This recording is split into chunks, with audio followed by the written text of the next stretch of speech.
you really want me on the team. What's your approach to recruiting? You want first place, come play with me. You want second place, go somewhere else. Like I would watch Magic play. I'd watch Michael play.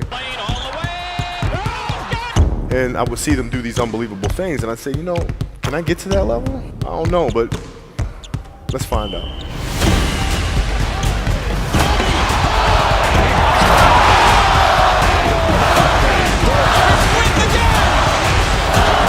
That's why he's the best player in the game.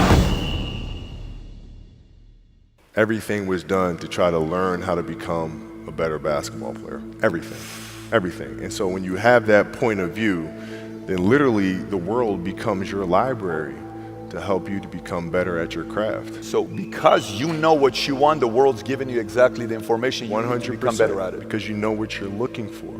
So many guys tell stories about your work ethic. Yeah. What was really your work ethic like, and for how long did you stay disciplined?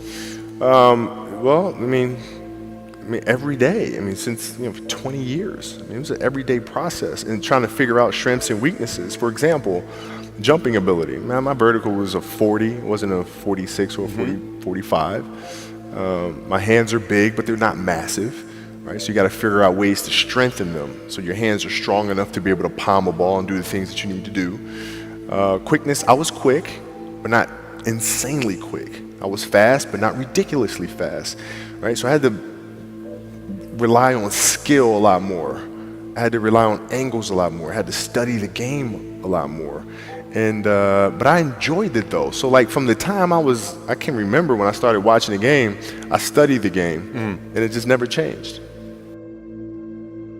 It's a good separation for me, emotionally, to be able to put myself in a place where at practice or when I'm training or during games, I switch my mind to something else. I switch my mode into something else, right? For me, it's the equivalent of Maximus, Decimus, Meridius, and Gladiator picking up the dirt, smelling the dirt. It's go time, right? So that was my mental switch. It was like an actor getting ready for a film. You got to put yourself in that cage. When you're in that cage, you are that character. And then when you leave there, it's something completely different. But when I'm in that cage, bro, don't touch me, don't talk to me. Just leave me alone. How did you get mentally and emotionally so strong where it doesn't bother you? Well, you got to look at the reality of the situation. Like for me, it's not, you kind of got to get over yourself.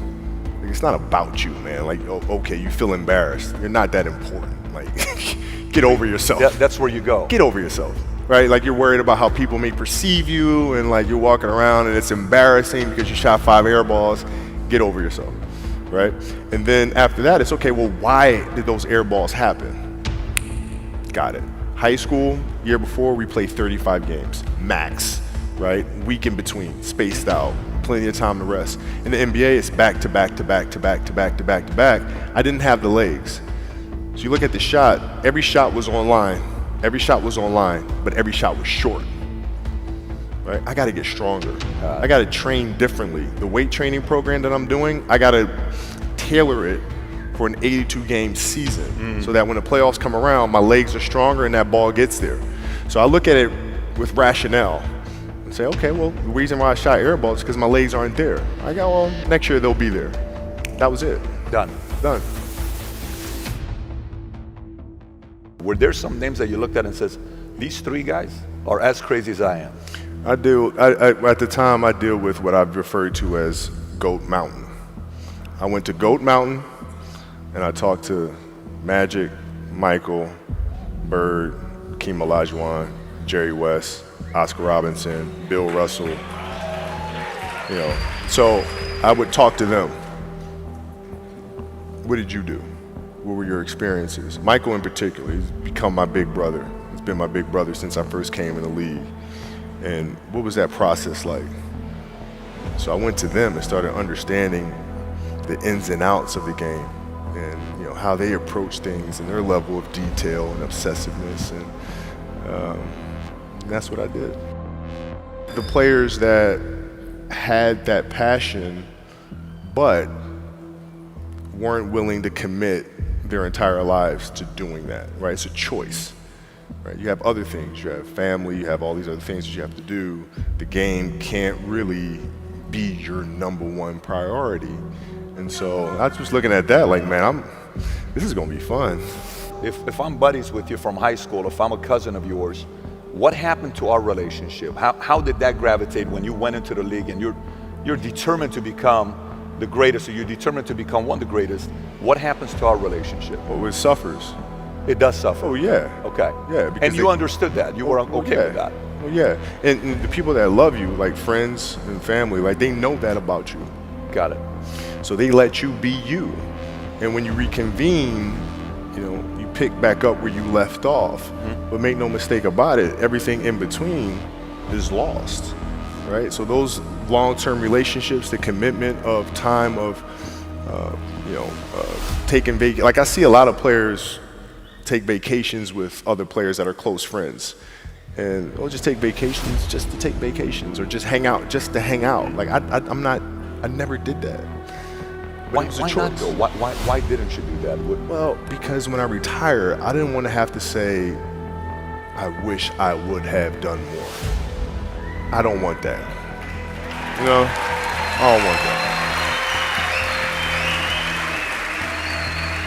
You got a lot of people paying their hard-earned money to come watch you perform.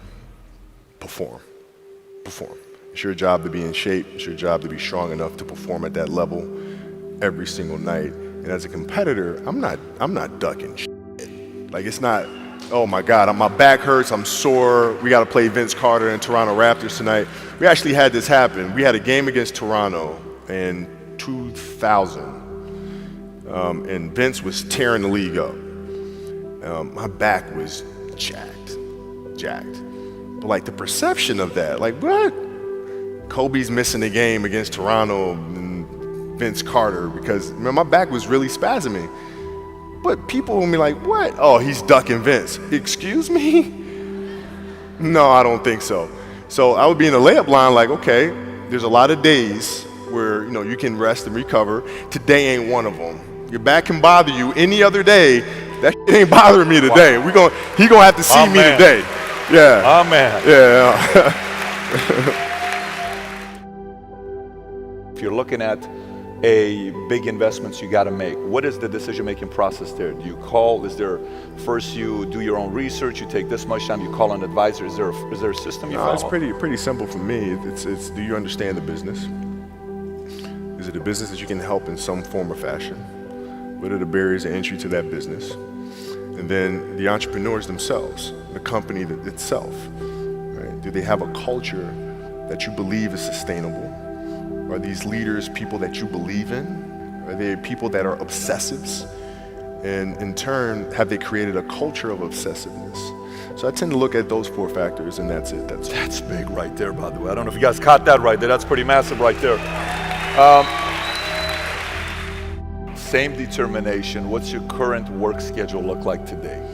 It's different because I personally am not writing every word of the novels. I am not animating the films. What I have to do now is make sure that the people that we bring in, these obsessives that we bring in, are challenging themselves to do the best job that they think they can do. That's what I'm there for, is for them to constantly look in the mirror and self-assess and challenge themselves. If we have a project and you're saying, okay, I can do that, that's not the project we want. The projects that say, I don't know if I can animate that. I don't know how to write that story. I don't know how to do that. Those are the things we want, because through that curiosity, you'll reach a level that you didn't think was possible. And so running the studio, that's what I'm doing.